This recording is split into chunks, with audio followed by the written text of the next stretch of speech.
Hello, horror fan, best friends, and ghoulish knights, and welcome to the 36th episode of Murders with Mertens. I am your host, Joe, and this is a podcast about horror, creature features, folk horror, body horror, sci-fi horror, the horror-adjacent thrillers, the psychologically terrifying, scary films in general. Each episode, I sit down with the guests and discuss one of their favorite scary films so we can gush about everything that makes it just so damned cool. Viewers, thank you for the support. Don't forget to like, share, and subscribe if you are so inclined. It all helps to get the word out and bring some much-needed love to this little podcast. Audio listeners, the show is also available on podcast services around the world like Apple Podcasts and Spotify, so don't forget to leave a rating when you stop by. 5 stars is always appreciated, of course. But enough of all that housekeeping, because today I have the privilege of welcoming the man, the myth, the legend, some would say the knight, Cool Greg Gettys. Cool G, what's up, man? How you doing? It's been too long. Sorry it took me so long to get on this. Oh, not at all, we made plans for me to be on this 2 years ago? A year and a half ago? It's that long ago. I think it was like in the fall. You were on one of Mark Freeman's That's the Zoom official calls. plan. Yeah. I feel like we had spoke a little before that. Maybe we had. Yeah, I thought we did, but maybe I'm messing it up. Who knows? But I knew I was pushing it off and I felt bad.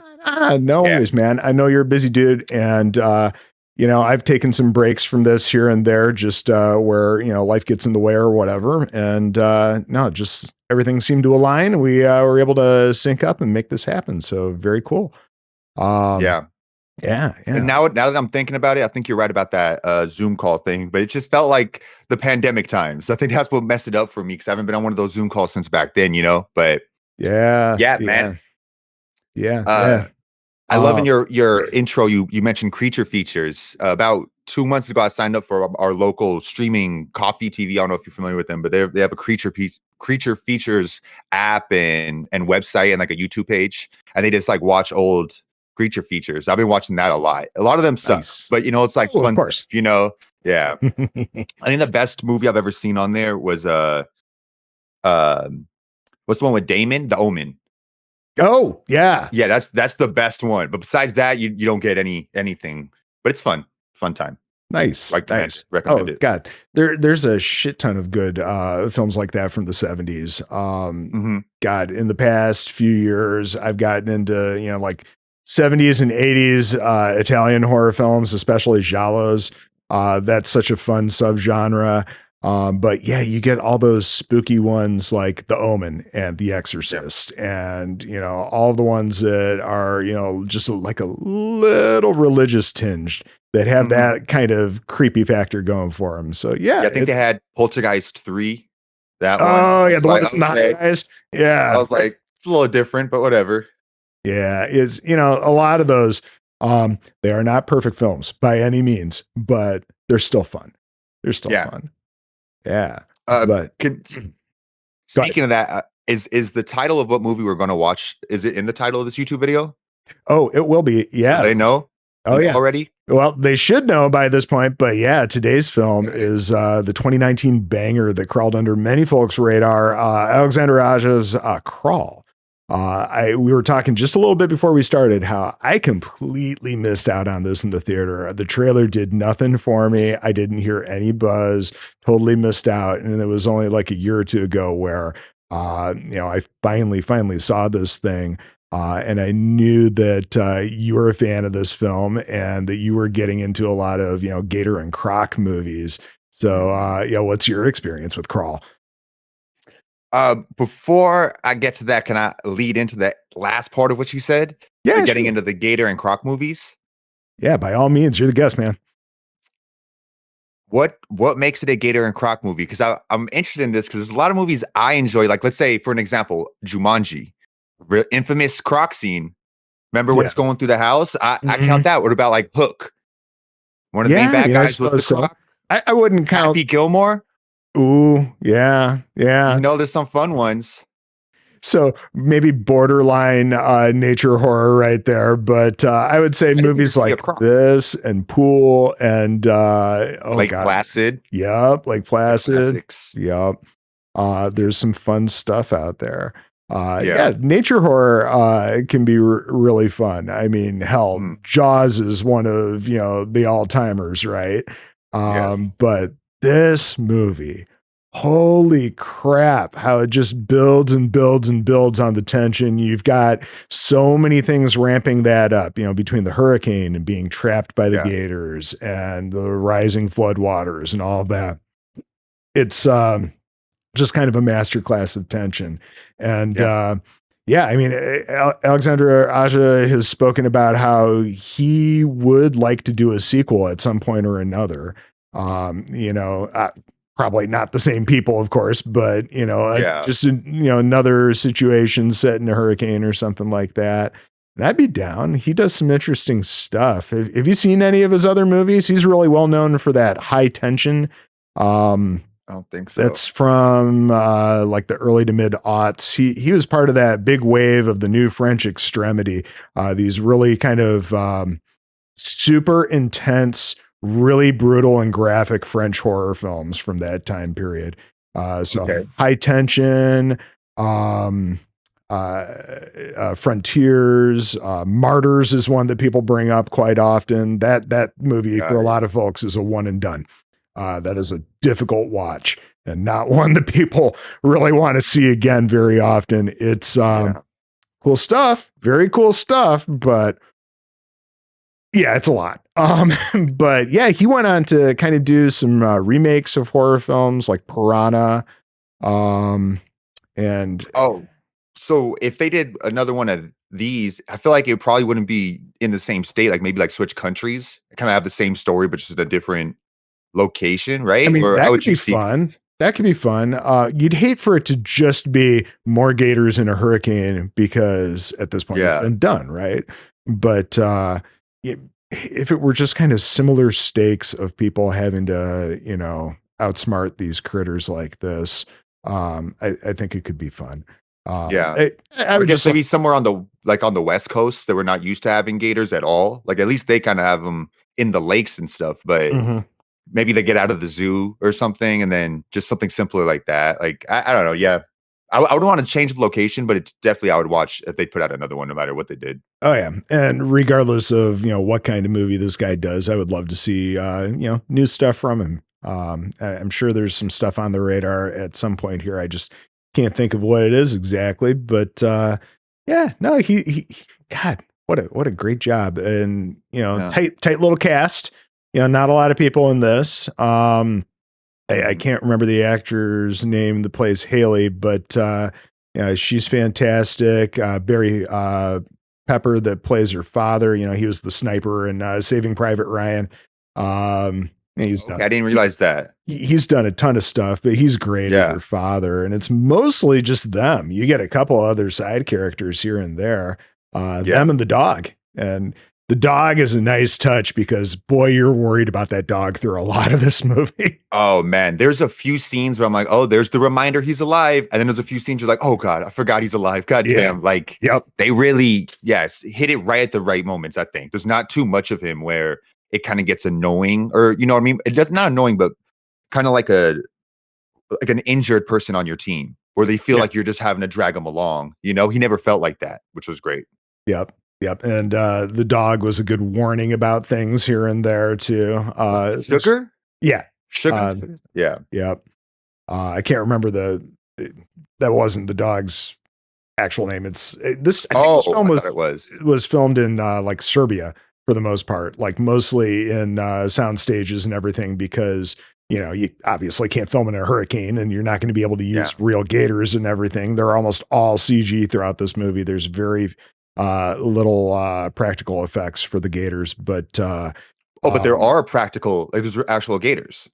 No, not at all. Oh, so there's none. Oh yeah, no. There's just a small handful of just like rubber gators that they have to use here and there, but yeah, for the most part it's all CG. Now 10 years, 15, 20 years down the road, will we look back at this, kind of like we look back at a lot of CG from 20, 30 years ago and be like, nah, that's not it. There's possibility, but man alive, in this rewatch, did it still look good? And without jumping too far ahead, I feel like them underwater, as the water raises, they look better and better. Oh yeah. So that helped a lot. But I guess it's kind of like the dark effect, or you're just hiding it, maybe. But when you do first see them, they are, I feel like, more rough than they get, and then they feel it towards the end. Yeah, once they start moving around a bit more and they're just more and more of a present threat instead of just Yeah. being kind of off in the shadows or just hearing the growls or whatever, I think it starts to get even crazier for sure. Mhm. Yeah. Why don't we hop into it here? Yeah. We kind of start things off introducing our heroine, Haley. She's a member of the Florida Gators swim team. Nice touch there, right?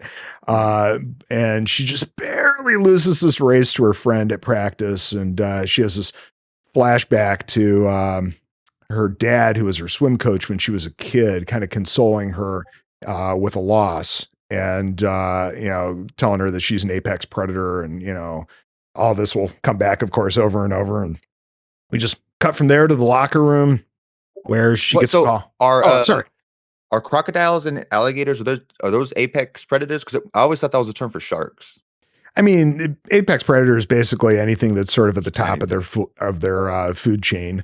But yeah, I mean, so a crocodile would be considered one. Yeah, I would say so. Like a gator. I mean, there's very few things that are going to be going after a gator or a croc other than man. So yeah, I think they would count. But it's a nice touch because, he's trying to teach her to, push herself and, just be this absolute beast of an athlete. And that will come back for sure in this movie. Mm-hmm. We cut from there to the locker room and she's getting a call from her sister. And this is where we first find out, oh shit, there's a hurricane. And we get no hint of this during the swim practice. And they cut to this TV off on the wall and you see the radar and it's like right over Florida. It looks just rough as all get out. And I'm thinking to myself, seriously, nobody has told any of these people to evacuate at this point. And they do talk about that, how they're like, oh, they said it was going to miss us. Well, if it's that present, I think you would have gotten some type of notification or something, but yeah, whatever. We're supposed to kind of check our brains at the door just a little bit because it's a movie, right? But yeah, I'm thinking it's like, I guess everybody's in chaos, you can't warn everyone. That's why you got to keep family and friends, because I'm always kind of worried about that too. Like, would I get the call? Because I don't check emails or so. I mean, how long did I miss your DM for? Like things like that. It happens. But I see what you're saying. Emergencies, a coach should run it. They're the people that aren't in the water. Somebody would know. Yeah. And you know how it is whenever there's like an Amber Alert or a serious weather thing, you get those alerts on your phone, regardless if you have the sound on or not. And they are loud as hell. But and you'd already be on edge because there's still a chance that they're going to come. Yeah, it's going to miss us. You would think you would know. But again, we got to suspend a little bit of disbelief here. Her sister's calling because she's concerned. She's been trying to get a hold of Haley. She's been trying to get a hold of their dad, who's down there in Florida still as well, and hasn't been able to get either of them. So you can tell that there's clearly some tension because of something between Haley and her father, but she's like, she'll try calling him. She'll go check on him. She makes a comment about how southbound 75 will be really cleared up because of everybody evacuating. So she'll be able to drive pretty quickly. So she hops on the road from there. And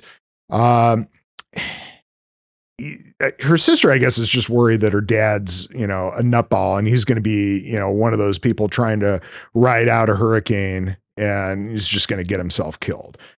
He's a contractor. They've got, I guess we don't know quite yet about that, but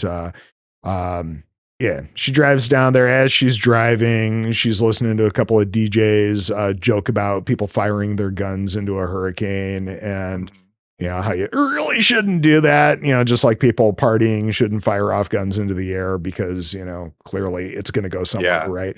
But, you're thinking to yourself as you're watching this and she's driving by a billboard with an alligator farm sign on it. It's like, this can't get any more Florida. But I think one of the radio guys like, that's not illegal, right? Or like he's just joking. He's joking around about it being a stand your ground state. And I'm like, oh God, yeah, this is Florida. All right. No offense to, some of the fine folks that I know from Florida, but it's Florida. So she's driving along here. She tries calling her dad. She just gets his voicemail. she comes across a bit of a traffic backup because there's a traffic light that's come down, and the cops are like trying to manage traffic and the evacuation and dealing with this intersection that's chaos. And it turns out it's a childhood friend of hers, Wayne. They have a cute little exchange there, and he's asking about her sister, which is funny. That'll come back again later. And he's like, yeah, I can't let you through to check on your dad. It's just too dangerous. You got to get out of here. And she's like, okay. And then as soon as she rolls up the window, she just drives around and goes through. Yeah. And not before she gets turned down to go through, right? Yeah. And then this apex predator is like, my sister really wanted me to go. Like she drops the right information to be like, you're doing her the favor, and right. That's why he you can tell he kind of bites, and that'll come up again later, like you were saying. But like it made it a little bit more believable that she tried to negotiate or whatever. Yeah. And she was like, and something I missed was I didn't realize it was just a traffic light had fallen. I thought it was more of this is a too bad of a zone. You cannot go there because it's basically bit of that too. He brings up how it's coming straight for them, and these all the people that are coming from the other direction, they're trying to get out of there. But there's power lines down and shit, and it's again, it's a horrible situation right there. And she just takes her Jeep and just drives through a ditch and up onto the other side, and keeps on moving. And he happens to get another car and decides not to chase her. It's not a great reason when there's other cops. It's at least 6 cops standing around. One of you guys could have. I think they're just trying to manage, the chaos of the scene at the moment. Yeah, but also I feel like it's a setup now that the cop thinks there might be someone in need of help there, and for sure somebody's over there. But and that's good. That's the other thing. We know that the cops know that she's gone off in that direction. So that's important as well. She drives off and she makes it to, his crappy condo, and all she finds are liquor bottles and her dad's dog, Sugar, that we mentioned. This sweet as hell, mutt. But Sugar's the homie. It's, that dog would be an absolute best friend for sure. Yeah. But the dog's left there alone, and there's, like I said, liquor bottles everywhere. There's a bunch of family photos everywhere, and past due bills, and all of Haley's old trophies from swimming. It's this place is a wreck, and she talks to her sister again. Says that she's going to check the old house, and her sister's like, "Just get the hell out of there. It's not worth it at this point. You just need to go."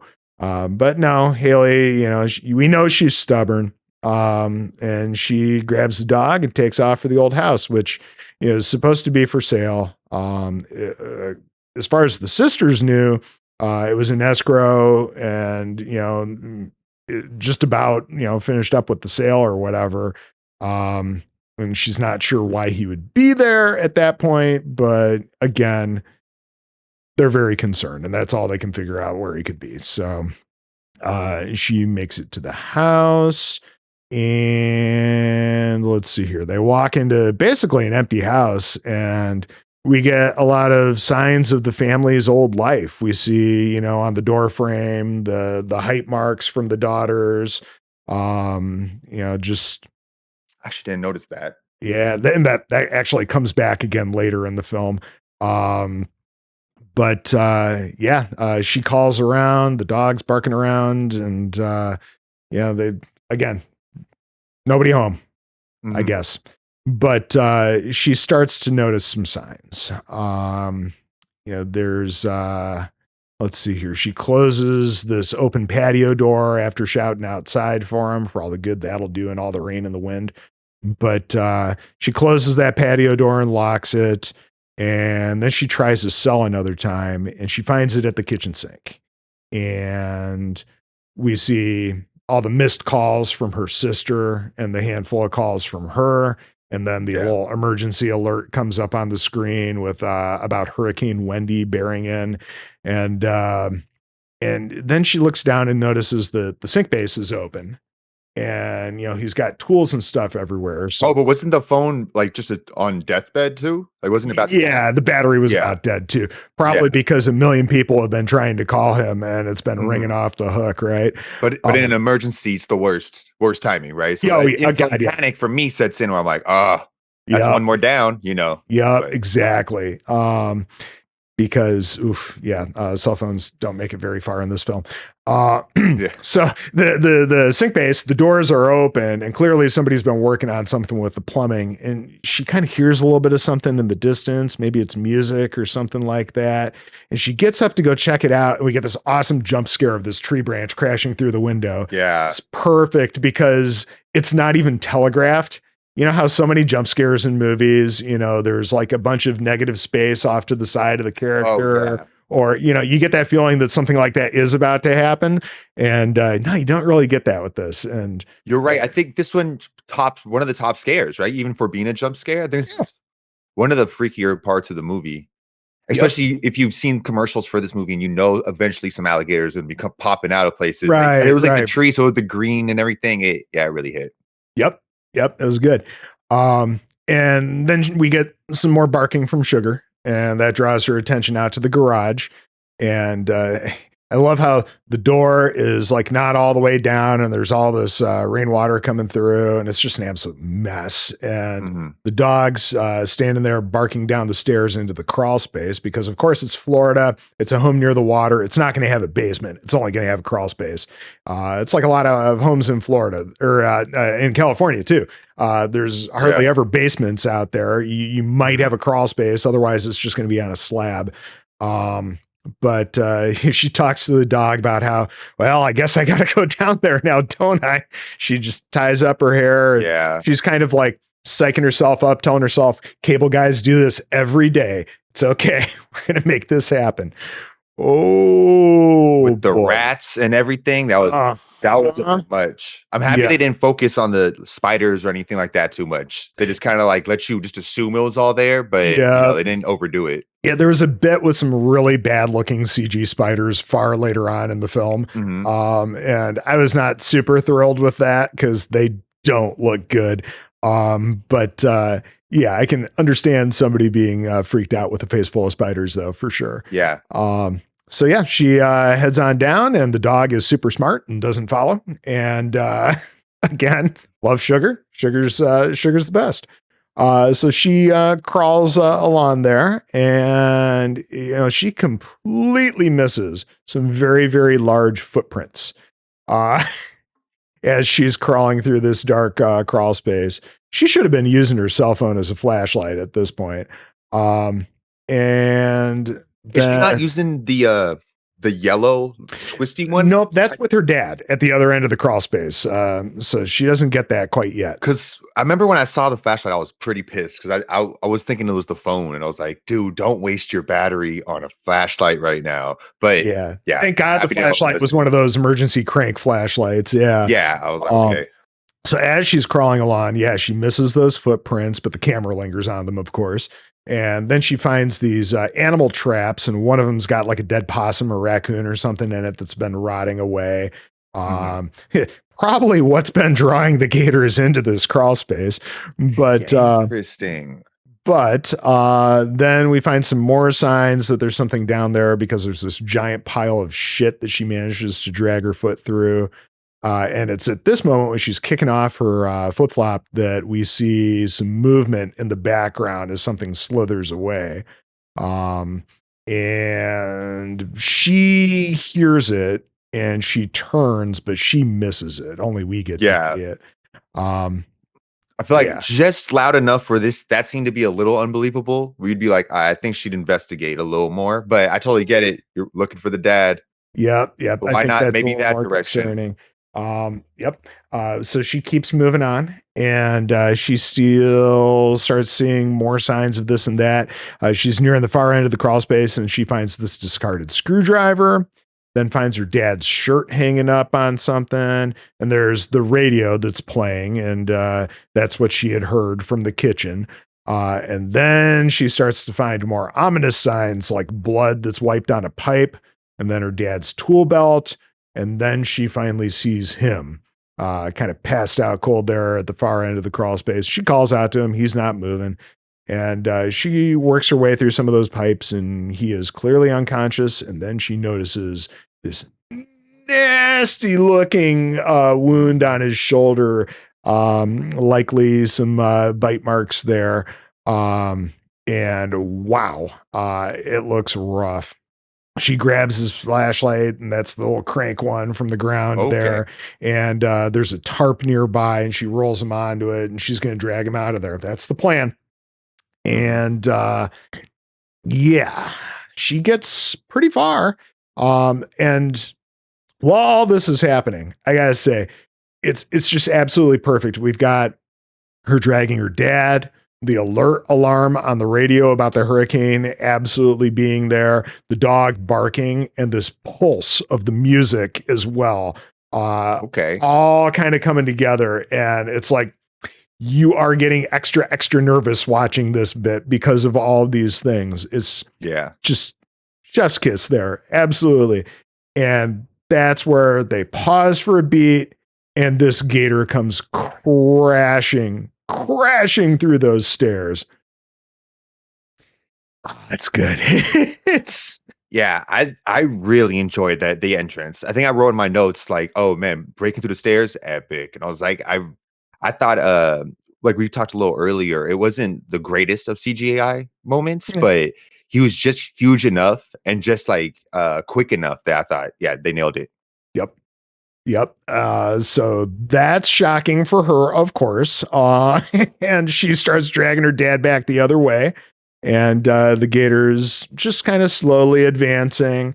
And of course, her phone slips out of her pocket at this point. I don't know how that happens, because usually if your phone is in a pants pocket and you're in a crouch position, it's kind of tight. And I don't see how, other than furthering the plot. I don't know, but people lose their phones, I guess. So that's all. Especially in this emergency. I was so focused on it, but there's so much going on, adds a little bit of chaos. We'll do some stupid stuff. Yep. Absolutely. If stupid shit didn't happen, you wouldn't have horror movies, because, wow. People do dumb things in horror movies. Although I would say these people do some fairly smart things in this film. It's all the other characters that do really dumb shit, and that's why they die. But yeah, she loses the phone. She gets him back behind the pipes just in time, because this gator starts to pick up steam and starts charging them, bangs into the pipes, kind of growls a bit at them, turns around, swipes its tail at the pipes, and, sort of lumbers away. And then we just cut to the storm raging outside.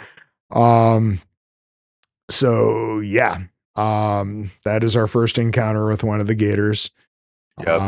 Thank God nothing really bad happens here, but we'll get to that. Haley kind of catches her breath here, and she's looking across the crawl space to see where the gator's at, and she finds it sort of staring out from the shadows at her from the other end, and you see the reflection of the light in the gator's eyes, and it makes it look like they're glowing. That's always cool.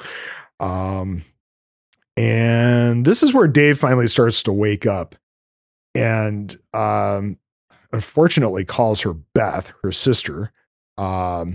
And we get this I missed that, not happy look on her face when he does that.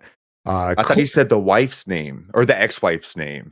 That's okay. Interesting. So the jealousy part was a tone of the movie I didn't even pick up on between the sisters. Yeah, because I knew they knew it was their fault, but I thought they were a team on that. I didn't know they hated each other as well. Yeah, there was clearly some animosity between them, because on that video call that they have, they kind of snipe at each other, and you may just take that for like typical sibling shit, but she did call her a bitch in front of the kid, right? I'm sorry, I don't know if I can curse. So. No, you can curse all day long. On my captions, I watch movies with captions, and then she says the B word, and I was like, I wonder if that caption's just wrong. I watched it on Amazon Prime. Maybe it just did it wrong. But I noticed that. I was like, damn, in front of the kid? That's wild. But yeah, so I don't know. But there's clearly something there. This divorce right. was clearly messy. There's a lot of Damn. unhappy shit that's there. But yeah, he starts waking up, calls her Beth, and then when he finally realizes what's going on, he warns her that there's a gator down there. She's like, "Yeah, we already met." And he assumes that it got in through this overflow pipe that faces the lake, which makes sense. You understood what that was because when they said that, I was like, "Well, I don't really understand what that means." Yeah, I think I it's kind of see something later. Now I kind of get it, but that's normal thing. Like houses I have that think, kind of stuff. yeah, I think the point is that, if you're going to have water around there that rises and falls fairly regularly, it's going to invade a crawl space at some point or another. And you need a good way for that to be able to get back out again without necessarily needing like a pump or something like that to be down there. So, Okay. because you could see a lot of this stuff was on block and it wasn't like wood going into the ground or anything like that. So yeah, that's kind of the whole point then. So that, if it does get, fairly wet in there, it can drain out again. Okay. But Makes sense. yeah, unfortunately, it also created a great way for these gators to get inside, or at least gator at this point. So hold on, can I jump ahead again? Yeah, Not by too all means. stuck on it. So when we see like the egg area where the eggs are, Mhm. that's part of this guy's property? Yeah, that's still inside the crawl The space of the basement? house. Yeah. If you Uh, damn, okay. I know. And then Yeah. right through that tunnel is where it's going to stop being their property.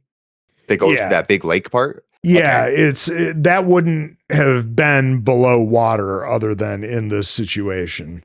Yeah. Um, So so basically the gators were only living or because they're there long enough to have the eggs, right? yeah, But they they're had only decided to living nest in under there. his. Yeah, well, at least these couple of gators. One And or then two. the rest of them were in that lake, but they weren't getting into people's houses. Oh, okay, got it. Got it. Yeah. Now we can jump back. Sorry. No, That you're makes cool. sense. No, this is exactly the kind of thing that I want out of this. I love some back and forth with these. So, yeah, he wants her to get out of there, and she's like, no, she's going to get him out. That's the whole point of her coming there, right? Mhm. And then it's revealed that not only does he have a fucked up shoulder, but he has a super fun compound fracture on his leg. Yeah, Disgusting looking. yeah, that's brutal, right? Um, Yep. So that's not good. And this is where her phone starts ringing. And you can just barely see there that on her phone, it's her sister calling because, of course it is. And she's like, I got to get the phone. We got to try. We got to try something. And Dave, her dad, he's convinced that they're just beyond help. Nobody's going to come in this hurricane to help them. Not gonna lie, I would be in that same mood.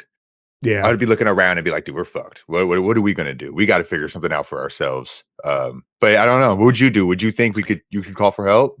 I would want to at least make that attempt just because of trying to get past this big ass gator. Yeah. It's just oof. I would have Oh, probably tried to break through the mm. floor a little bit sooner than they tried. But Yeah, you're right. you Yeah, know, with a name like Crawl, you're right. It couldn't be that hard to hit that. I would have definitely thought of that. But they had that big heavy shovel and everything. Come on. But yeah, I probably would have tried the phone thing as well, just because probably because of the state that he was in. yeah. And you're going to need more help than just getting out of the crawl space. Because also, you may have spent enough time down there, you can't even use your car to get away, you know? Not that they necessarily know that at this point, that it's getting that Yeah. bad, but, they're going to find out pretty soon, aren't they? So yeah, she makes, an attempt then, and he reminds her that they can't hear her out of the water, but that she needs to keep a constant eye on the gator so that she knows where it is and she can make a run for it to come back behind the pipes if need be. So as she's creeping along, she asks him to, just talk to her just so that, she's got something to kind of keep her mind off of the situation. And of course, being her former coach, he starts asking her about swimming. And she's like, oh God, really? Do we really have to talk about this now? And he's like, well, we already talked about the weather. That was good. I missed that one. That's good. Yeah. Yeah. He's got some good kind of humorous lines throughout this film. They're fun. But yeah, she is afraid of losing her scholarship because of the race that she lost in practice that morning. And, he's, kind of pushing her again that it's not her body, it's her mind that's holding her back. And she's like, oh, just shut the fuck up. I don't want to hear this anymore. And, clearly him pushing her as much as he did, along with, his breakup with her mother, has caused a lot of this animosity between the two of them. Yeah. Plus, she like just lost at practice, so Oh yeah, it seems like she's in a slump. We didn't really see her winning too much. No, she's kind of in a shit mood today. And there's reason. Yeah, absolutely. And she tells him to knock it off. He's not her coach anymore. And there's some great bits of her kind of losing sight of the gator and kind of peering around and looking for it. And she does finally get the phone, and she kind of peers around one of the pillars there, and she sees that she has just started to type in 911, and she looks around the corner and sees that the gator's in front of the stairs, and she kind of hits dial and backs up a little bit. I love this scene. Oh yeah, because right at the moment where the phone's starting to ring, and then you get that flash, first the growl of the gator that's behind her, and then the flash of lightning that reveals it. But the classic, too, like you gotta have the classic horror movie slow turn. The slow turn because she hears the growl. Yeah.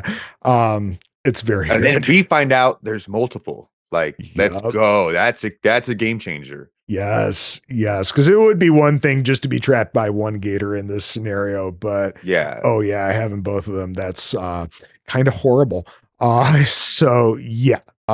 She screams and she makes this valiant attempt to get back behind the pipes, but that gator chomps down on her leg and drags her back and kind of thrashes her around between a couple of the walls of the crawl space. At this point, I'm shocked she got. Like, I don't think she's gonna die right there, but I'm shocked that they already took her leg. Like, that's an important thing in this kind of movie, Yeah, like, cool. Like, it kind of, I'm not saying unexpected, but I was like, oh shit, they took it there. Oh yeah, and just very lucky for her that no bones are broken in this situation. But especially even just getting slammed around by this thing, because wow, it's pretty brutal.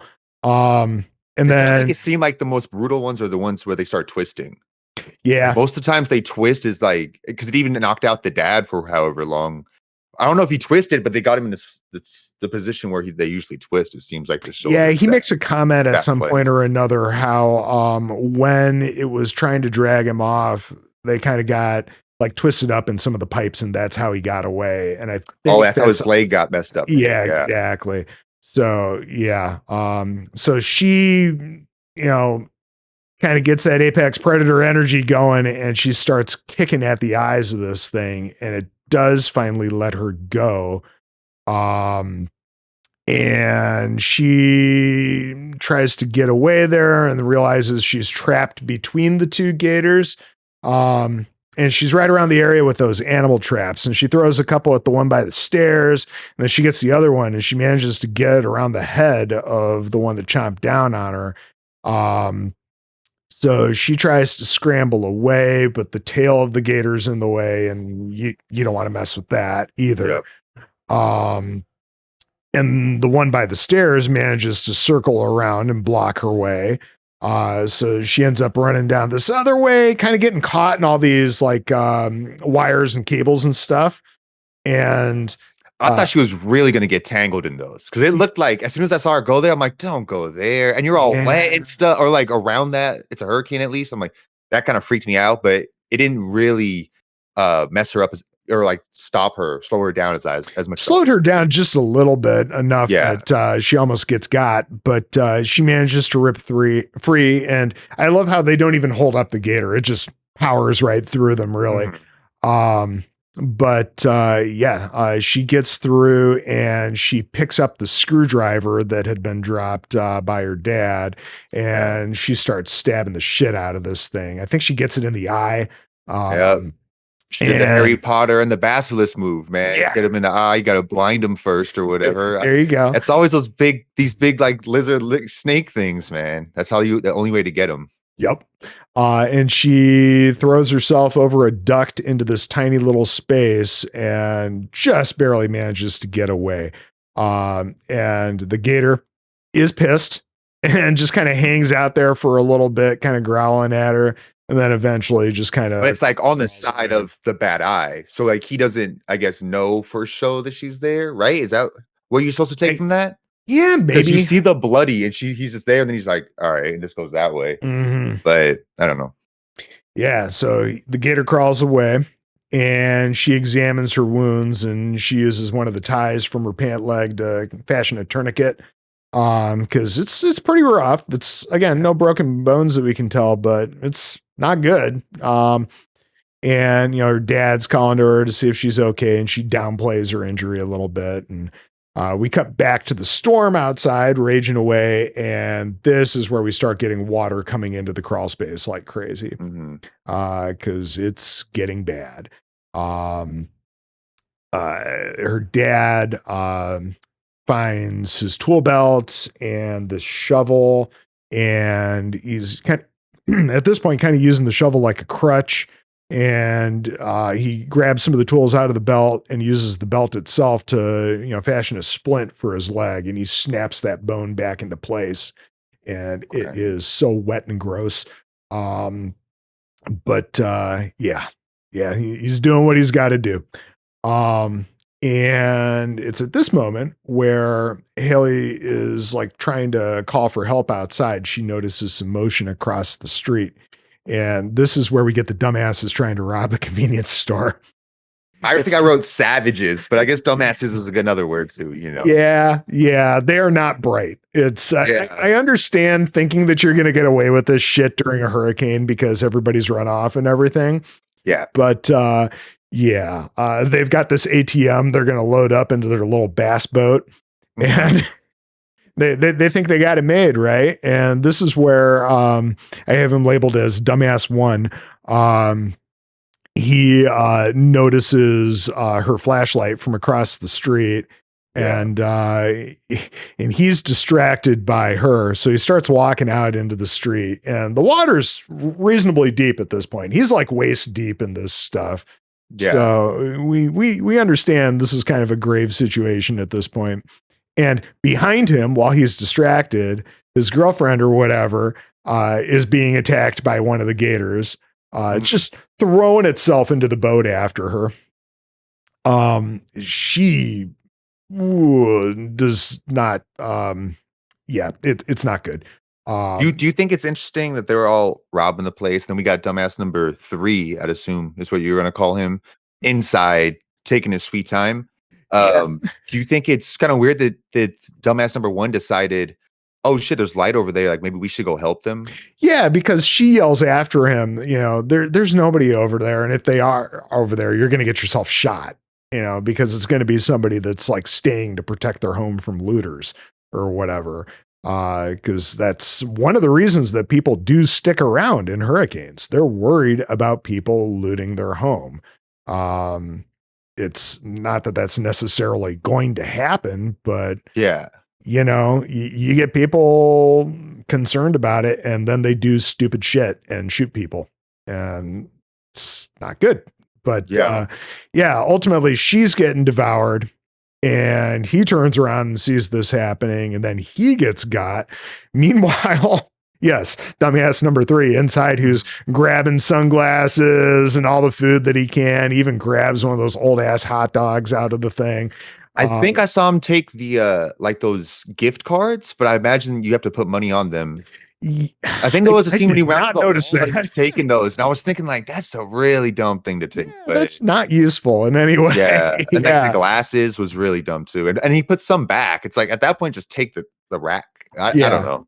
Yeah, But he's clearly a kid and he doesn't know what yeah, he's doing, but that's when he Just chilling. sees his brother screaming for him to get out of there and watch the water, get out of the water, I think he says. And that you see the brother outside get just yanked off screen and Oh, just a little bit of blood spray. And then he's slammed against the glass and the bars and the grates and all that stuff. And it is a bloody mess.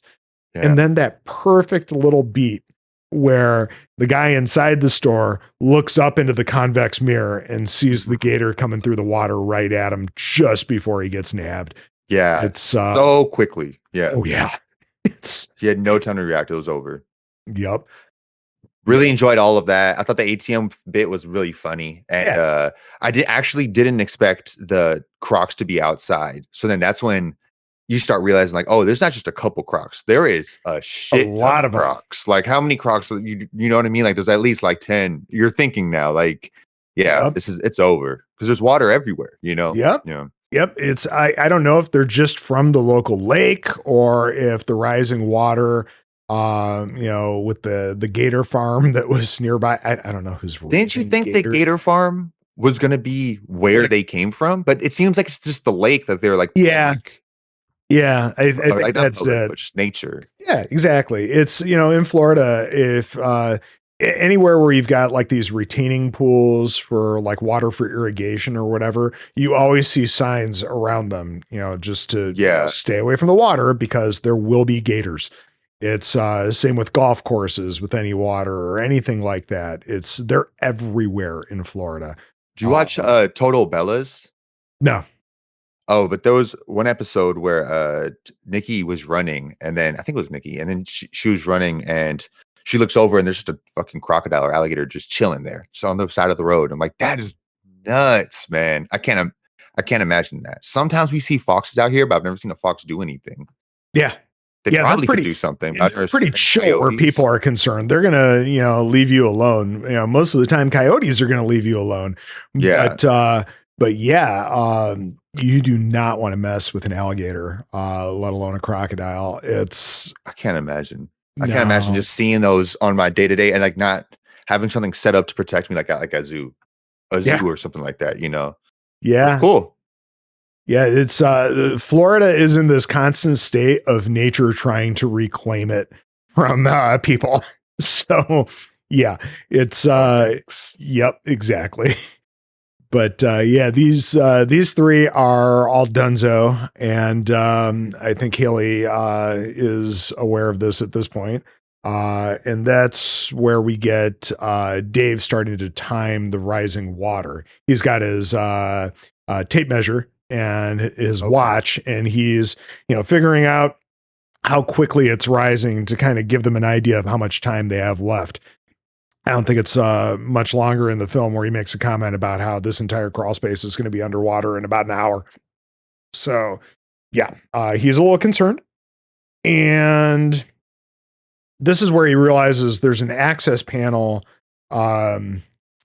that's in the floor of the house near the stairs. And he wants Haley to go and give that a try, but she's got to be careful because she's going to be extra exposed over there. I'm thinking to myself as I'm watching this for the first time, probably that, this is one of those situations where she's going to have to fight them off again or something like that. But yeah, I think in my notes, this is where we have one of the reminders that the dog's alive. I think we see him at the top of the because she tries to push the access panel open, but there's like a piece of furniture that's over it because of course there is, right? Yeah. It wouldn't be that easy. And the dog is like scratching away at the opening, trying to get to her. It's the dog is very concerned. And then it just kind of waits there for her to, dogs, they know when their people are in distress, they're concerned. So, and this is where Wayne, the cop, shows up with his partner. They've got their dinghy, and they bring that in. They're, because he had told Haley that he would go and check on her dad when Yeah. he was going to deny her access there. But yeah, so I think it's Wayne, and his partner's name I think is Pete. Sounds right. Yeah, so Wayne shoves the front door open, calls out for the dad. The dog barks at him a little bit there. His partner stays with the dinghy, and this is where the outboard starts to chug a little bit, and it's because there's a shit ton of weeds around the prop. Which is super funny because I showed this movie to my folks while I was on vacation, just so we had something to watch together. And like a day or two later, we take their dinghy out for this little afternoon trip to go stop at a restaurant and just kind of putz around the water and all that. And where we had to tie up, the weeds were so bad that it was the same situation where I had to reach in and pull them all off again. All I can think about was this movie, of course. That sucks. I was hoping that story was going to go the opposite way, and like your folks are going to be like, that would never happen. That a propeller would cut through that. But that sucks to hear, man. This is not the kind of wildlife we have to worry about in Michigan, but yeah, it was pretty jammed up. It took a minute to get that stuff off. You guys jumped in the water? No, just kind of, we had a couple of lines on the thing. We just kind of turned the dinghy around so that the outboard was, facing back against the dock, and then I could get at it and just lean over and rip them off. But we made it happen. But annoying. Yeah, because at that point, we just wanted to get back in and head back home. But yeah, we made it happen. But yeah, this cop is like digging at this stuff, and this is where we get the swing set. And I think the one gator is trapped up in the chains a little bit, and he can't see the gator, but he can see something tugging at the chains. And did you think do you think this was cool? Yeah. I thought it was freaky, like kind of like birds. Remember with like all the birds on top of the thing? But yeah, something about it, like it was way more intense than birds because you could see like it was chopped up. But like I wouldn't have taken it that serious. I would just think something's caught in it, like a tiger or something stupid in the water's going for it. But it was kind of loud, I guess, the chain. Yeah, it definitely caught his attention. So you got the plane of action of him kind of walking towards that, and then Wayne in the house, and everybody realizing that Wayne's there, so they're calling out to him. And of course, he walks over to the crawl space entrance, and Haley trying to warn him off, and then back outside, Pete sees the chains rip off of the swing set, and he realizes what's happening at that point. He makes a run for the dinghy, but he gets torn apart by about 5 separate gators.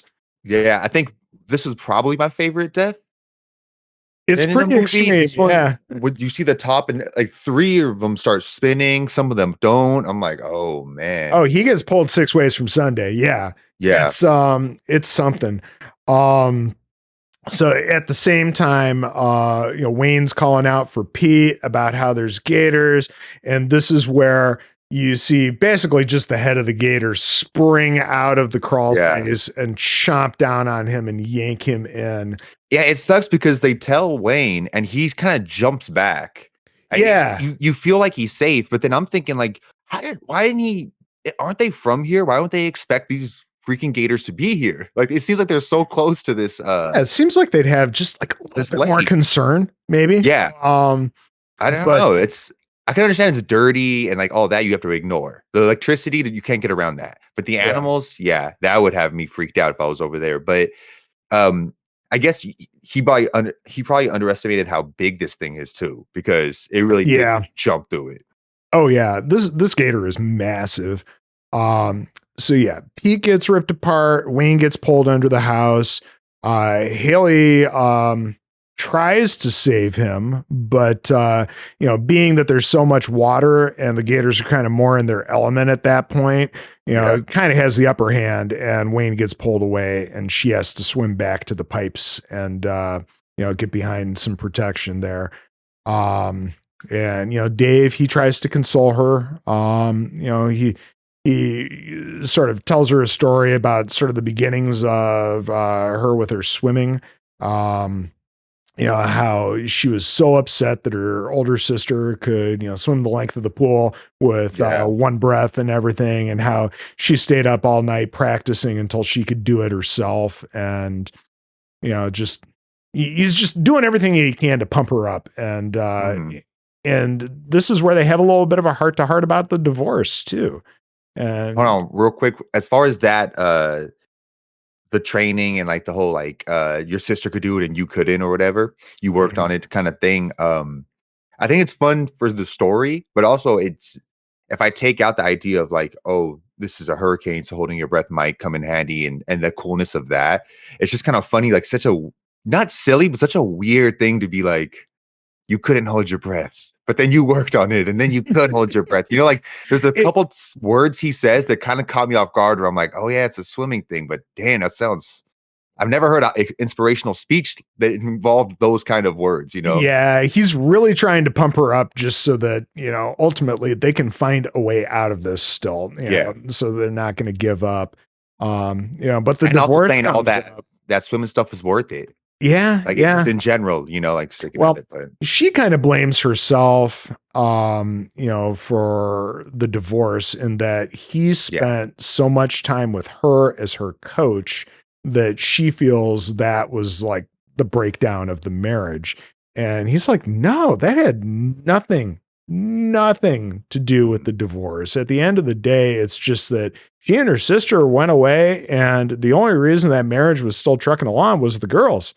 At the end of the day, he and the former missus there, what did he say? It's like they were just two strangers living in the same house or something like that. They just kind of fell out of love, and like she still deserves another chance at it. Like, exactly. It's definitely not something you should take personal. Like we shouldn't hold that against her. Exactly. And I feel like that helps too, because he looks, it looked like it was believable for sure. I'm not taking shots. It's definitely believable. Yeah. But when he was a young coach and she was a kid compared to now, like he does look kind of like a bit alcoholic because he looks kind of broken, he's just in a little bad way, but he doesn't look that old.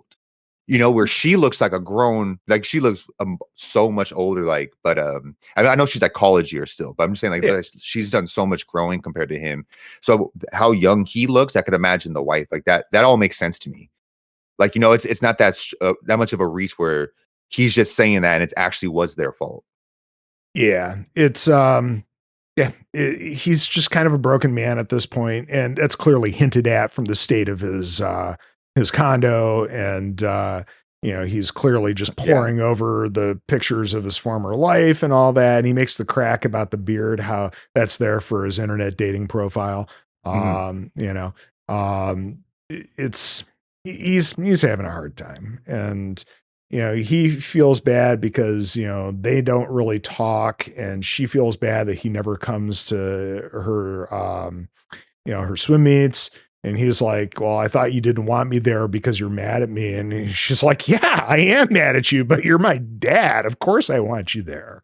So it's sad. It kind of helps them sort of reconcile in this moment and come a little closer together again, which I think they're going to need for the rest of this movie, because it goes places still. And you've noticed, or you pointed out earlier in the story, sorry to cut you off, but you said it earlier where we were explaining when she first gets to the dad and he wakes up and they're kind of talking back and forth. There's a lot of attitude there. Like you can tell, like you can tell they actually really don't want to be around each other almost, but you're like, sounds really petty at the same time. Yeah. So now when they're talking like this, they're really putting down their guard.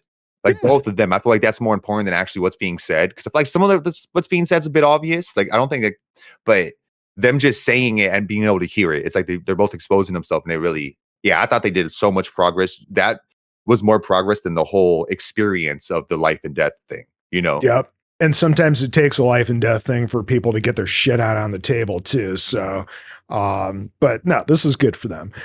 So this is the point where, Dave plans, he noticed when he was banging on the pipes earlier that they didn't like that. So what he's going to do is smack on the pipes with something to distract them, so that she can try to get to the stairs and get out of there and find a way to get help. And he's like, just, come back for me at least, please, but, And she's like, yeah, don't worry, I'm gonna do that. So yeah, that's what he starts doing. He grabs a brick from under the water and he's using that to smack on the pipes and distract them. And she starts swimming for it. And this started to remind me of a Titanic. Remember when they locked up my man? Yeah. Do you remember the Titanic scene? Mhm. Yeah, that was, and you're like thinking like, how's he gonna get out of this one? Yeah, Yep. sort of similar, you know? And there's that basement jack that's down there as well. And he's got the shovel propped under that because he knows that they're going to come for him. And with the rising water, they have a better chance of making their way through the pipes. Well, yeah, one of the gators does ultimately come for him. And just at the perfect moment, he manages to unwedge that jack, and all this ductwork collapses down on top of the gator. Yeah. And he's kind of fighting with it a bit, and she's still trying to make her way out, but she still doesn't have a clear way to get to the stairs. Ultimately, he ends up killing this gator with the shovel. Yeah, but at first he's doing the baseball bat axe approach. It's not really working. So it kind of seemed like he almost did like a strangle move. You know what I mean? Like it almost looked like I don't know, it was weird. I can't, you know what I mean? Like it didn't really like bullshit him. At first it was more like just trying to fend it off of him. And then I think he realized that it's stuck enough that I can make this happen. So he uses the blade of the shovel to just almost cut the damn thing's head off. So but yeah, he manages to kill it.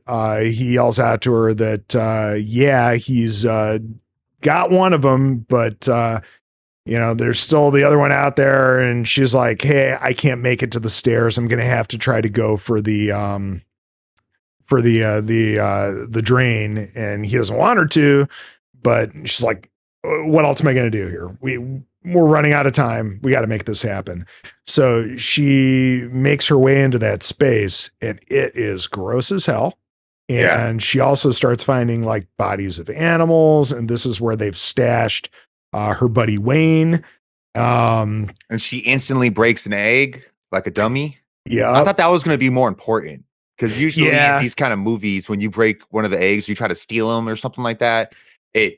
It doesn't. And Jurassic Park, remember you tried to steal some? It just doesn't work. And then, but yeah, I don't know. That it didn't seem like it mattered. They're just like, I think it was just more.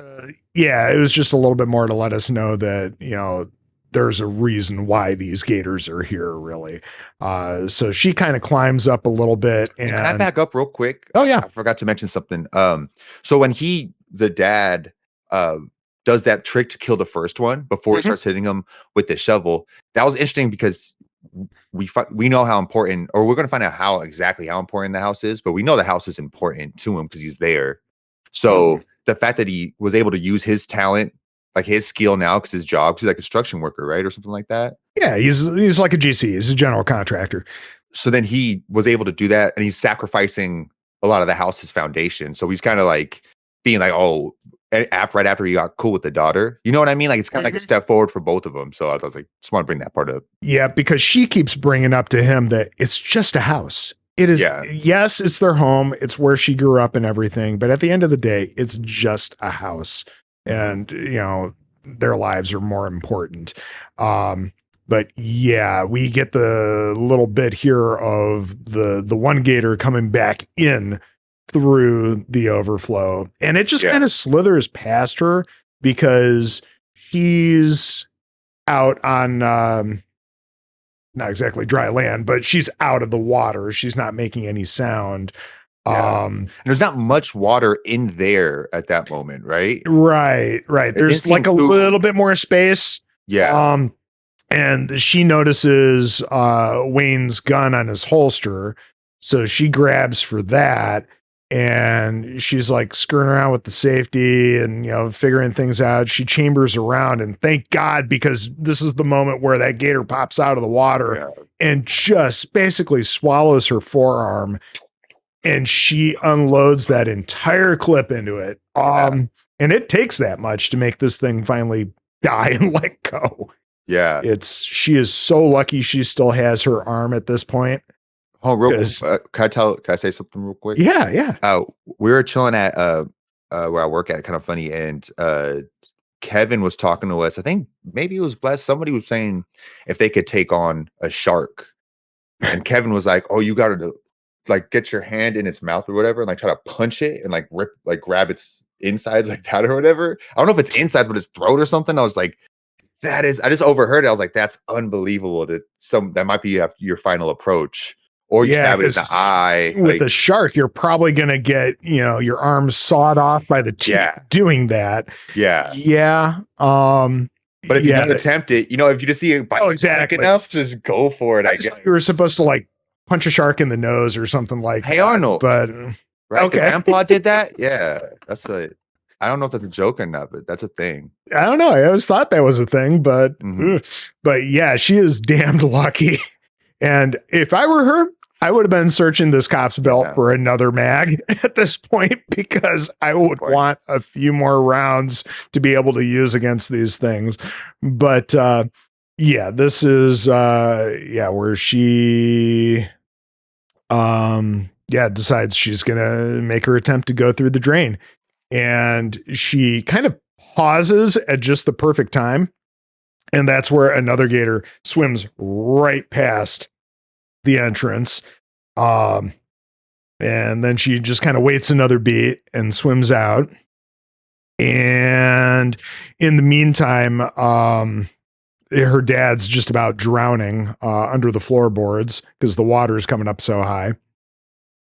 And she gets out there into the water, and we see gators everywhere. And one does eventually spot her, and she just barely makes it to shore. And it kind of snaps at her as she gets out of the water. And of course, the patio door that she locked earlier in the film, she has to throw a chair or something through it to get back into the house. And that's where she starts just hacking away at the floor. And oof, it's rough because he's drowning at the same time. And she does manage to pull him out. The dog's going nuts and everything. Here, right? Like, yeah. At the very end when the dog's scratching at the floor, that one really hit me hard. But oh yeah, that's kind of the moment where I was like, oh, he's got to make it. They're not gonna, hit you with that scene and let this man die. Yeah, well, later she pulls him out of the water and he is dead. Yeah, she has to do CPR on him, and to the point where she's pounding on his chest and everything, probably cracking a couple of ribs until he finally sputters and comes to. I would say longer than you expect. Like you really, really convince you he's gone. Yeah, it's rough. And then she tells them they're going to go get to the car, and they open the front door, and that car's mostly underwater at this point. They are not driving out of there. Yeah. And he makes the comment that it's only going to get worse because there's like a local like a levee that's holding back water from a river or something like that nearby, that at a certain point is going to give way because of these rising waters. And they see the bass boat or whatever across the street at the convenience store, and they're like, we got to make a break for it. We got to do this. It's our only way out of here because we are fucked when that water comes. And of course, we got all the gators out there. You see them everywhere. Yeah. And he makes the comment about, well, we got all this driving rain right now. It's, hitting all this water, creating all these vibrations. As long as we, can make it through the water without splashing a lot, it's going to help cover our tracks. We should be able to get to the boat. And it's like, well, what else are we going to do? Right. And they've got to make it, or got to, make a break for it here. So they do. And the dad is carrying the dog so that it doesn't splash and make a bunch of vibrations and everything. And about halfway across the street, the eye of the hurricane is suddenly above them, and all the rain stops. So that's what happened. I couldn't figure out what happened right there. I thought this movie the first time was like, oh, it's taking a weird, like a miracle happened, or it's taking a weird approach to something. But like it was all done by the government or something. Yeah, it's just the center of the storm. That's how that works? Yeah. There's basically, hardly any weather there in the middle of it. So you'll get this little break, and all of a sudden you get the back half of the storm then coming at you. So yeah, of course, when all of this stops, suddenly they if they move or anything, they're going to be very visible to these gators. They even get the great shot of the one swimming in between them and him just whispering at her not to So move. good. Oh, it's creepy. Yeah. That's like They from the just top, right? Aimed down, and then it doesn't stick on it for too long. So you just like you yeah. see their There's reactions. great overhead shots in this film, by the way. Yeah. We get some real bangers coming up before too long of that as well. But yeah, the look of just absolute fear on their faces, especially his. It's you feel it. And at this point, she realizes she's got to swim for it. And they know that she has to because all of a sudden they start hearing the sirens from the levee giving way, the warning about, the floodwaters coming. And it's terrifying, right? So she just dives in the water and swims for it. And of course, the gators see her. She's got about 3 of them coming after her. Just barely makes it to the boat. She gets one snapping at her leg as she flips over the side and into it. Yeah. And yeah, she fires it up and puts on over and picks up her dad and the dog. But then they look up and they see all this big wall of water coming their way. And they basically get thrown back into their own house right through the window in the boat. How are they back again? I know. Just in the living room right before you know it, but they're separated. But it's Oh what's yeah. going on? Like what the Yeah, heck? and the water is so deep in this house at this point. I even made a comment about it in my notes about how, she, like you said, they get separated. The dad and the dog off in one direction and her towards the kitchen. Or the dad, right? And then the dog, and then her, right? There's like oh yeah, I think they get completely broken up. Yeah. Yeah. But she's in the kitchen. She gets up on the counter. The water is counter height. So that's 36 inches deep at that point. That's a lot. And there's all this debris in the kitchen, in the water, so that, you can't tell what's in there. And you see little stuff moving. She even throws something out and nothing happens. Yeah. It's creepy.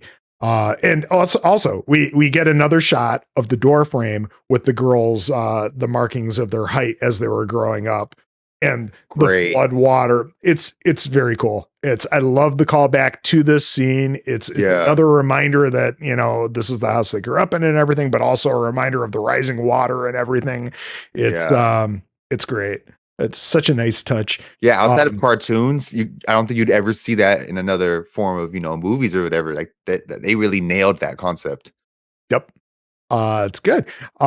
So yeah, she's trying to hop across the kitchen, like onto the kitchen table and then over to the other side, but one of the table legs gives way and she just spills into that water. And you think, oh crap. She gets out as soon as she can and back up above the water and nothing comes. But at this point, she's on like the table. No, she's on the boat. She's like on the other side or on the boat or something like that. Okay. But yeah, she made it to the other side. She's freaking out, of course. But she made it. And yeah, let's see here. This is where she sees the police radio floating in the water and she can see that it's still working. And then we cut back to Dave and he's grabbing these flares. I don't know why they look like they're in an urn that you would keep somebody's ashes in or something, but it's so weird. I thought that was weird. What is that? Is that they're made to protect those and they'll just float? Because like they were just happen to be there? Yeah, because there's nothing. Understand why you would necessarily have all these flares unless, because normally you have flares like that for boating, like signal flares for emergencies. I just don't understand why you would have those. Oh, did it come from the boat they stole or the police boat? Maybe, but again, I don't know why they would be in this urn-like canister. Okay. It's strange, but yeah, he grabs a bunch of those and he, yells for her that they need to make their way upstairs. Haley tries making a call on the radio for help. And we know that somebody hears her, but we don't know that they understand her and, where she is and all that.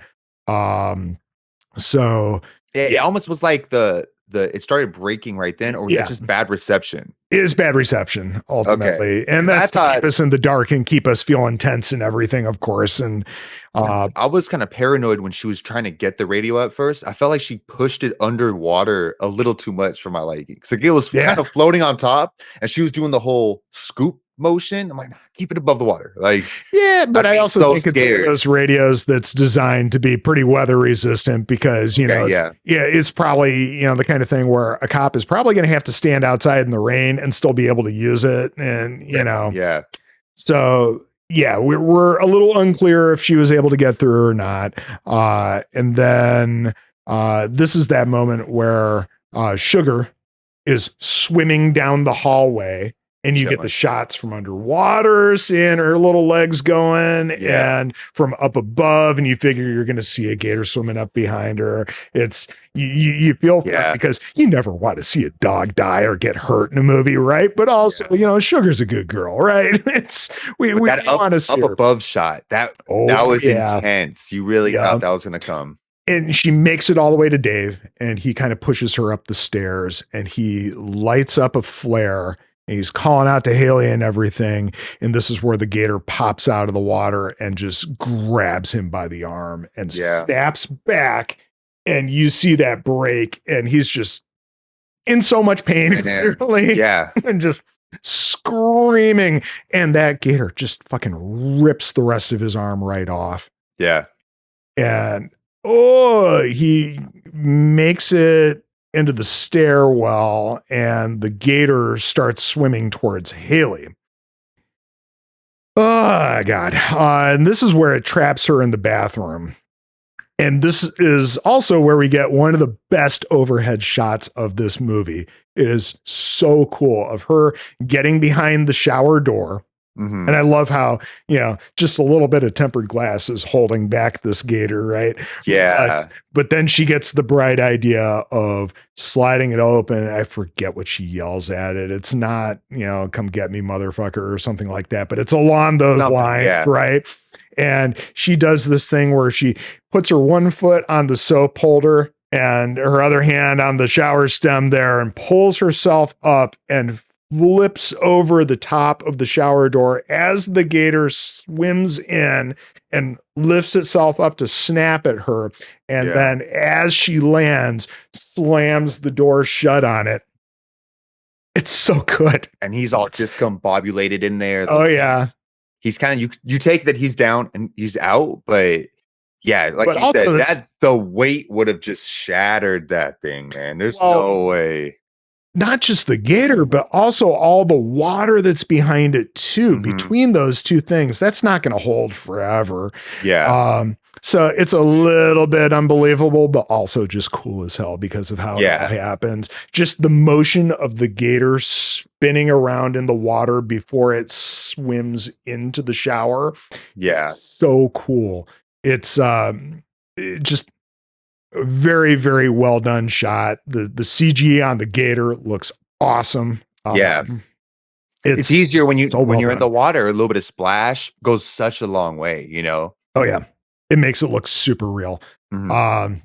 So yeah, she traps it there, and the trio kind of make their way up the stairs, and they're about to go into the attic, and this is where Dave admits that he lied to her about the house, how ultimately he was never able to sign the papers because he just couldn't give it up. Yeah. The house isn't sold. It's no longer in escrow. Yeah. He's like, stop being greedy. You don't need the money. We're going to be all right. But no, I'm just playing. But I could see why he'd want to keep it. I've been there. I'm a nostalgic person like that too. I want to hold on to stuff, but I think it's cool. You found it, destroy it, and we built this thing together. So now we're good. Yeah, and again, she just reminds him it's just a house.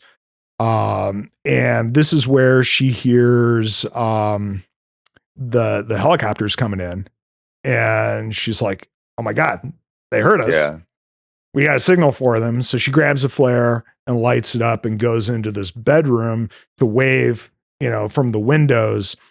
And this is where the floodwaters break through those windows because now it's as high as the second story of the home.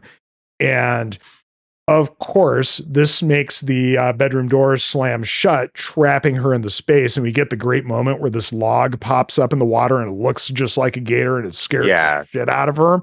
Right before.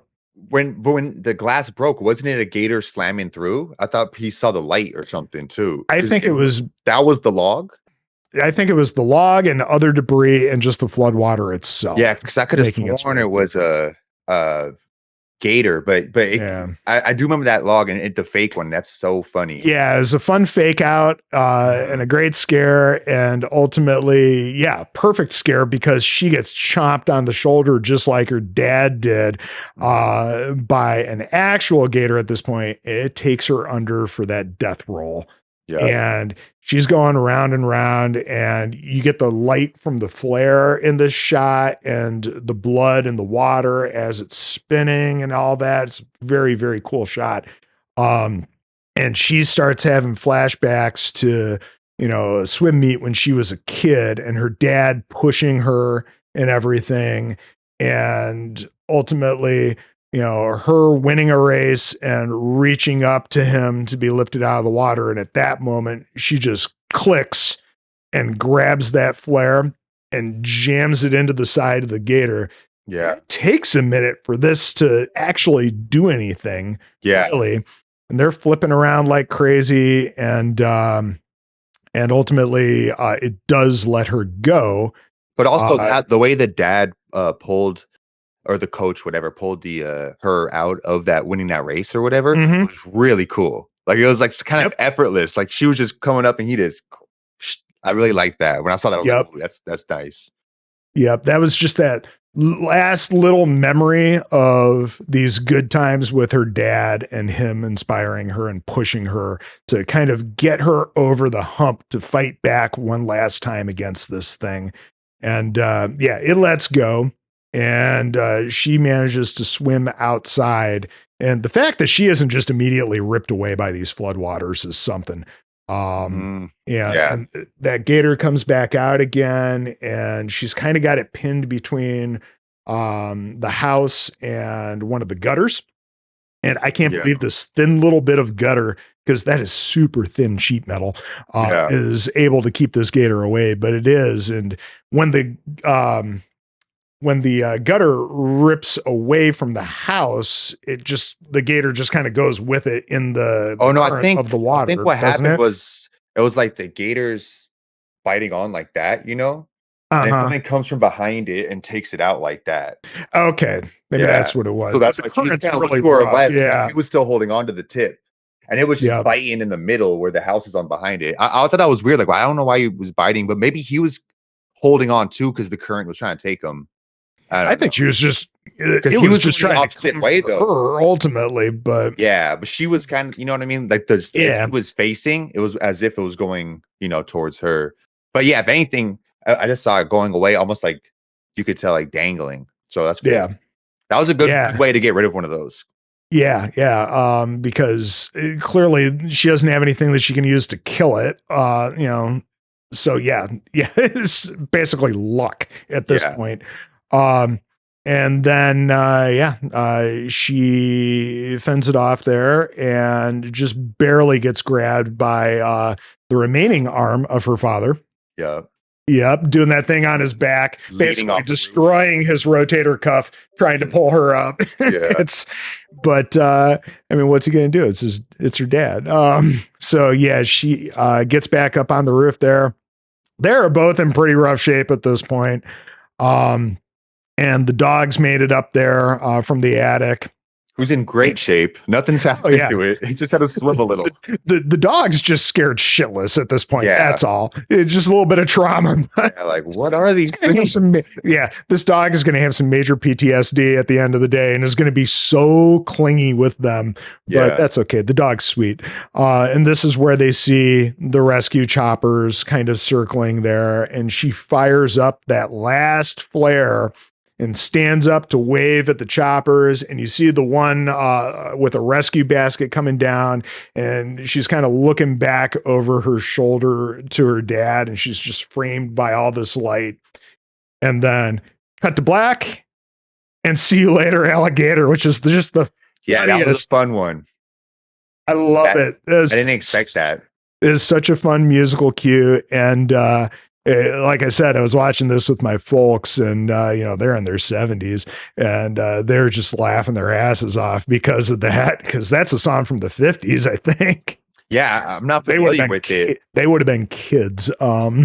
Yeah, but it's just how cartoony or old. I guess it's old timey, but just how playful it is. Yeah, it hits not in a menacing way, and just like a it's fun. See you later. And you need that levity at the end of all of this, because this has been a tense ride throughout all of this.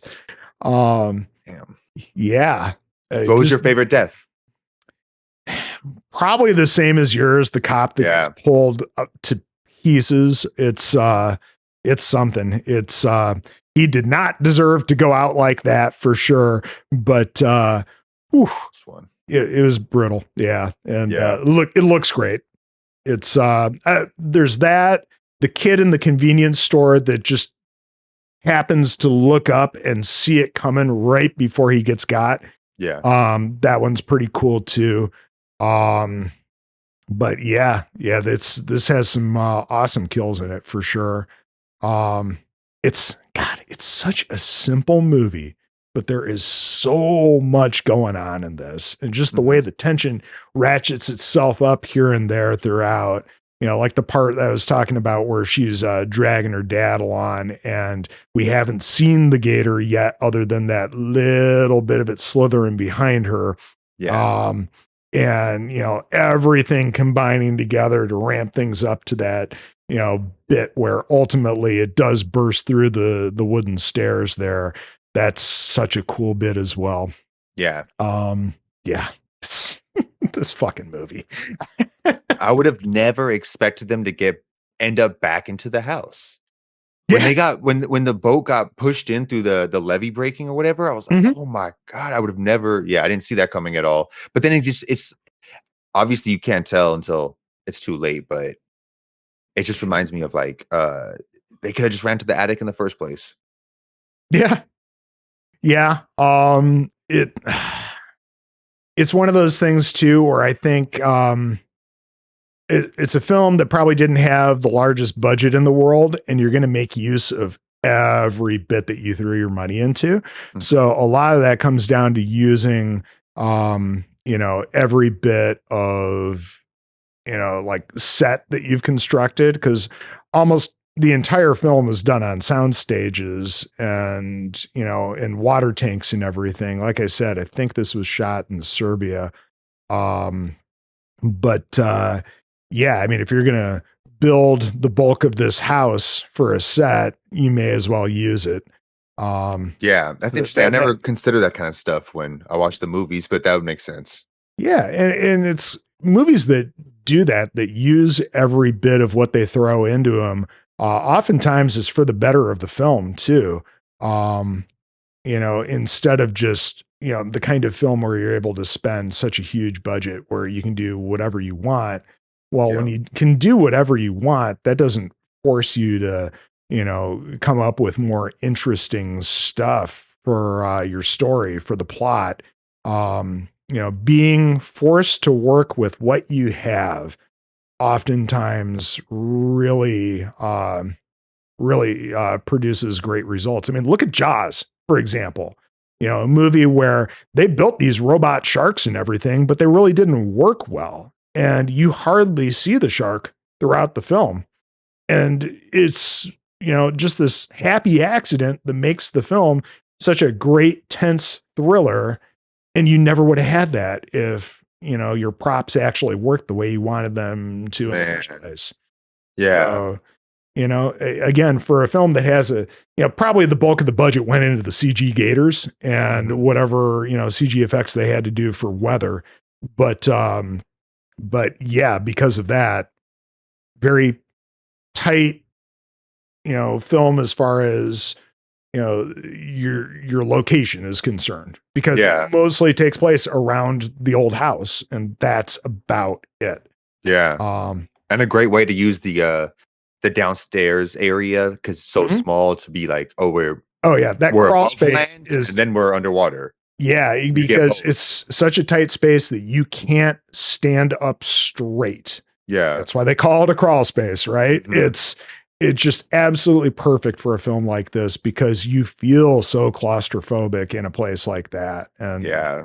yeah, it just Dude, yeah. sorry. When I No, you're felt good. so claustrophobic when she was leaving, where they put the eggs into the major lake to get out of the house to get back in to save the dad, when she was going through and then she sees the gator swim by, you're like, oh my God, like Yeah.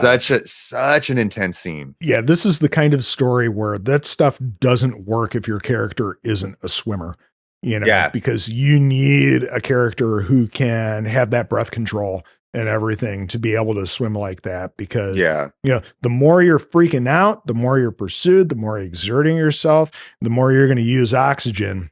And just Joe Blow isn't going to be able to, perform Yeah. like that. So, And um, in a lot of these movies, when it's a shark movie or a alligator movie, those Joe Blows, they get away for longer than they should. And they eventually get got.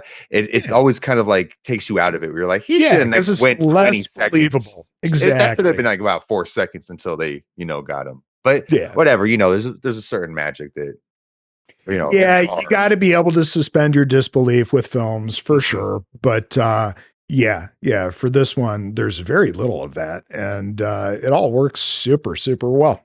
Yeah, like we talked about the size of the gators, but they're all still kind of believable. Like Yeah, I don't know gators, but it looked like it's not like a they can freak get of pretty nature, big. But yeah, the biggest ones were the ones that were in the crawl space with them. All the other ones that were out there seemed a little smaller by comparison. Yeah, Um, but no less dangerous, but definitely smaller. yeah. God, this is such a fun movie. Again, Mhm. so sad that I didn't see this in a theater. Can you imagine the theater experience with a movie like this? That would have been great, man. Yeah, if you had a decent sized crowd where everybody's, reacting. I just the other night, I saw Talk to Me, Ooh, yeah, and it's so good. And there's a lot of bits that are not in the trailer, thank God, that are incredibly brutal, and just the reaction from the audience was wonderful. So, that's great. hopefully, you get to see that one soon, because it's a lot of fun. It's a Yeah, spooky ass movie. Kevin told me, he's like, you should watch that. I know you'll love it. And I was like, okay. He told me a lot of it, but like, I'm not really too worried about spoilers, so I was okay with hearing it. But yeah, I do think I'm going to check it out. Yeah, it's done by these guys. I think they're brothers from Australia. That they're just famous for these kind of spooky, kind of funny, occasionally YouTube videos. Okay. And this is their film debut. Oh, got to support then. Yeah, that's dope. Yeah, I got to check out their YouTube stuff. I forget what their YouTube channel's called. It's like Raka Raka or something like that. Okay. I gotta look that up, but yeah, the movie was pretty cool. Very eerie. Um, yeah, good times. We're in a golden age of horror, and Yeah.